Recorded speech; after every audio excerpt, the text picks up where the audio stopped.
ಇನ್ನೇನು ವಿಷಯ ಮಂತ್ರಿಗಳೇ, ರಾಜ್ಯದಲ್ಲಿ ಎಲ್ಲರೂ ಕ್ಷೇಮವೇ? ಮಹಾರಾಣಿಯರೇ, ರಾಜ್ಯದಲ್ಲಿ ಎಲ್ಲವೂ ಕ್ಷೇಮ ಮತ್ತು ರಾಯಣ್ಣವರು ತಮ್ಮನ್ನು ಭೇಟಿಯಾಗಲು ಬರುತ್ತಿದ್ದಾರಂತೆ. ಮಹಾರಾಣಿಯವರೇ, ರಾಯಣ್ಣವರು ಬಂದಿದ್ದಾರೆ. ಇನ್ನು ನನ್ನ ಮಗ ರಾಯಣ್ಣ ಬಂದಿದ್ದಾನಂತೆ.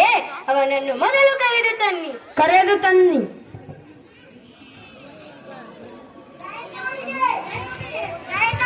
ಜಯವಾಗಲಿ. ಮಾತೋಶ್ರೀ ಅವರಿಗೆ ಪ್ರಣಾಮಗಳು. ಏನು ರಾಯಣ್ಣ, ತುಂಬಾ ದಿನಗಳ ನಂತರ ಇತ್ತ ಕಡೆ ಬರಬೇಕಾಗಿತ್ತಲ್ಲ? ಹೌದು ಮಾತೆ, ಏನೋ ಒಂದು ಸುದ್ದಿ ಕೇಳಿ ಬಂತಲ್ಲ. ಏನು ಅದು? ಅದೇ ಮಾತೆ, ಆ ಕೆಂಪು ಮೂತಿಯ ತ್ಯಾಕರೆ ಬರುತ್ತಿದ್ದಾನಂತೆ. ಏನು? ಆ ಕೆಂಪು ಮೂತಿಯ ನಾಯಿ ನಮ್ಮ ಸ್ಥಾನಕ್ಕೆ ಬರುತ್ತಿದ್ದಾನಂತೆ? ಬರಲಿ ಬರಲಿ. ಮಹಾರಾಣಿಯವರೇ, ತ್ಯಾಗರರು ಬರುತ್ತಿದ್ದಾರೆ. ಕರೆದು ತನ್ನಿ ಆ ನಾಯಿಯನ್ನು.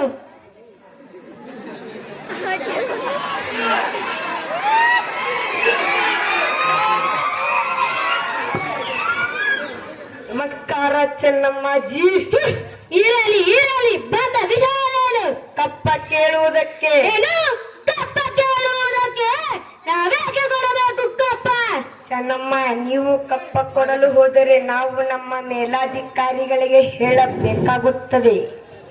ಏ ತ್ಯಾಕರೆ, ನೀನೇನಾದರೂ ಮಾತೆಯ ಬಳಿ ಕಪ್ಪ ಕೇಳಿದರೆ ನಿನ್ನ ನಾಲಿಗೆ ಸೀಳಿ ಬಿಡುತ್ತೇನೆ. ಏ ರಾಯಣ್ಣ, ಸುಮ್ಮನಿರು.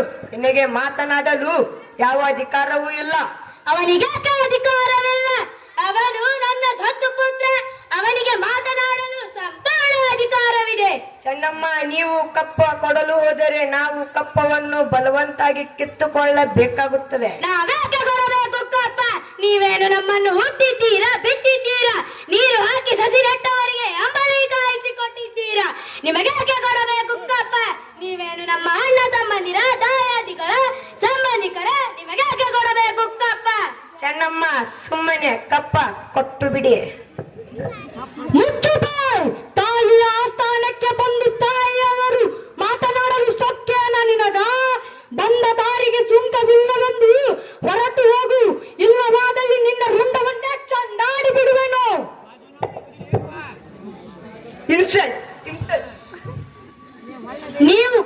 ನೀವು ಏಕೆ ಕಪ್ಪ ಕೇಳುತ್ತೀರಿ? ಕಪ್ಪ ಏನು ನಿಂದ ಎಲ್ಲ ನಿಮ್ ತಾತಂದ?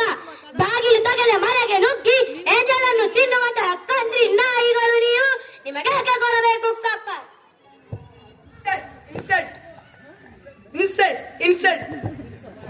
ರಾಯಣ್ಣ, ಉಳಿದರೆಕ ಹಳೆಯನ್ನು. ಮಂತ್ರಿಗಳೇ, ಹೂಡಿರಿ ಯುದ್ಧದ ತಯಾರಿಯನ್ನು. ಸತ್ತರೆ ಸ್ವರ್ಗ, ಉಳಿದರೆ ನರಕ. ನಾವು ಸಾಯಲು ಸಿದ್ಧರಿದ್ದೇವೆ, ಉಳಿಯಲು ಸಿದ್ಧರಿದ್ದೇವೆ. ನಿನಗೆ ಜೀವ ಭಿಕ್ಷೆ